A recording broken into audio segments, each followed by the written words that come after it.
Alright folks, Acid Roots here. This is the finale to Donkey Kong Country 2. So basically, you just get to sit back and watch the credits. You'll learn all the enemy characters' names if you don't already know, the good guys' names, stuff like that. I mean, back in the day, this was a little bit more state of the art, just because for the most part, they don't really reveal like the enemies that you encounter in the game. Like, I don't know if they still do that, but they did back in the 90s. They at least kind of somewhat wanted you to know the names of the enemies, the characters that pissed you off the whole game. And you know, it was just kind of the thing. I mean, it was kind of, I do see the light in it.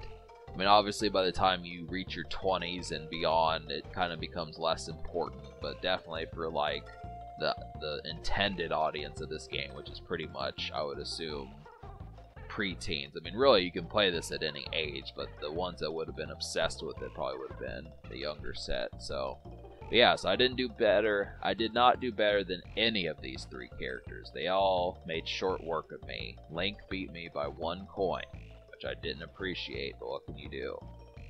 So, Mario is first, Yoshi is second, Link is third, and you can kind of see some other characters. Somehow, Sonic the Hedgehog actually made it into this game. I mean, really, that was like, what's the word I'm looking for? Taboo back in the 90s is for a Sega character to be in a Nintendo game, but at least Sonic's shoes were in it. Then you've also got Earthworm Jim's gun. So I know these characters just because I've owned those games throughout the 90s, but this kind of happens to be a thing, so. But on with the credits. All these asshole characters that deserve to be knocked the fuck out, basically. So, well, it's been a substantive trip, I would have to say. I mean, the last game that I had beaten besides Super Punch-Out was basically Sonic the Hedgehog 2 back in, yeah, I beat that game back in April, but it really didn't take me that long. I mean, the thing about Sonic is it's a pretty straightforward adventure. I mean, back in the Sega days, you couldn't save, so you did have to beat the whole game in one sitting, unless you had internet and you could look up the level select sheet, but there wasn't internet back in 93, so it's just it's one of those things, you know, it's just kind of, I was able to beat that game, but I would have to say that watching this whole project that I did from episode 1, Heroism 101 is what episode 1 is called, to episode 20, this episode you're watching now, is probably about a 3.5, maybe 4.5 hour project. So it's a good jaunt. I mean, it gets you through your day. It's fun enough to do. I got to the point, but then it wasn't quite lengthy either. The only thing I didn't do for you guys is just go 102%, which, I mean, really, you can find other playthroughs. I don't know how much more I would have had to contribute. It probably just would have pissed me off, which I think is just the thing about it. I'm not interested in, you know, straining myself over games like this, especially just the relatively light reception that I receive currently. I mean, I'm at least an affable YouTube channel, but not to the degree where this is like, you know, obviously an occupation. So this is kind of the thing. So, but yeah, so I tried to encounter all these characters. I fought them at least 2 or 3 times each. Some of these characters you really didn't see at all in the later stages, which is too bad, you know. Yeah. So, they even showcase the boss characters in a little bit. That's kind of the thing there. But this game probably had the most memorable enemies. I at least like most of the enemies. Even though they pissed me off, they had cool character designs. They weren't stupid or kind of pointless or just bad designs, just lackluster or something like that. I mean, all of these felt pretty distinct. I mean, they definitely felt like they could have been in like a television show or a comic book or something. They were pretty slick. So, I mean, yeah, the developers knew what they were doing. But, yeah, there was something else I was going to say. I don't remember. I lost the point. I was gabbing too much. But, yep, so The Animal Buddies really didn't make that many appearances either. I think there's probably like 50, maybe 60 stages in this game. I'm guessing 50. But really, each of the Animal Buddies probably only made like one appearance, or not one, but like 3 or 4 probably at most. I mean, you couldn't have an Animal Buddy in every single stage, but I just felt like the concept behind those guys was just really underdeveloped. There should have been more worlds. I mean, it probably would have been too long an adventure, but it needed to be. I mean, it was just too interesting to kind of say that, so...